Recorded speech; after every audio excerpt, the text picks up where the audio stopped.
पानी में जो सिस्ट हो रहा है, इसके पीछे सबसे बड़ा रीजन रिसर्च में पाया गया है कि ग्लूटेन प्रोटीन है। हटाओ इन सभी कारणों को।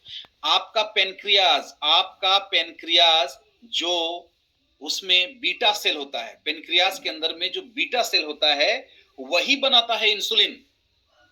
और ये ग्लूटेन प्रोटीन क्या करता है? जाके पेनक्रियाज के बीटा सेल को ही मारता है। बाहर डॉक्टर, बाहर इलाज।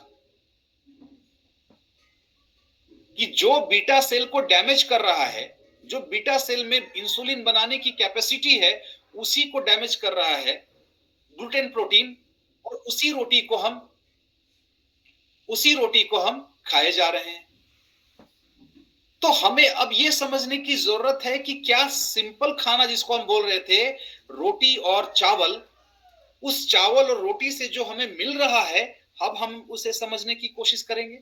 तो हमें यह दिखता है कि हमने जो रोटी खाई या चावल खाया, उससे जो कार्बोहाइड्रेट मिला, वो कार्बोहाइड्रेट 15 मिनट के अंदर चीनी बन गया हमारी बॉडी में। जबकि पाचन की लगभग 100 से ज्यादा है, 160 के आसपास स्टेप्स हैं हमारे पूरे डाइजेस्टिव सिस्टम में।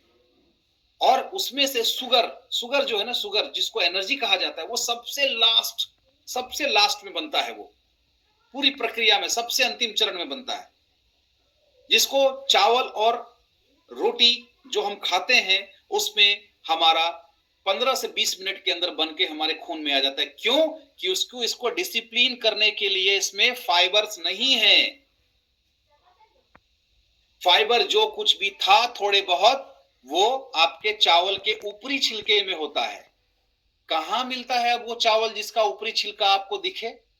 और आपको पता है, गेहूं में एक ऐसा सब्सटेंस मिलाया जाता है जिसको एलोक्सन कहा जाता है। एलोक्सन आप लोग देख लेना गूगल करके।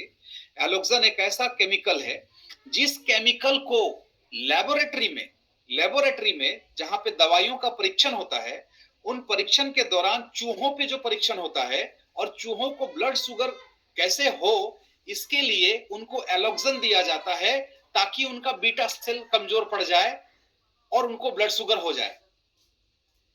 और वही एलोक्सन आपके गेहूं में मिलाया जा रहा है, गेहूं को ब्लीच करने के लिए। वही एलोक्सन सीमेंट में भी मिलाया जा रहा है।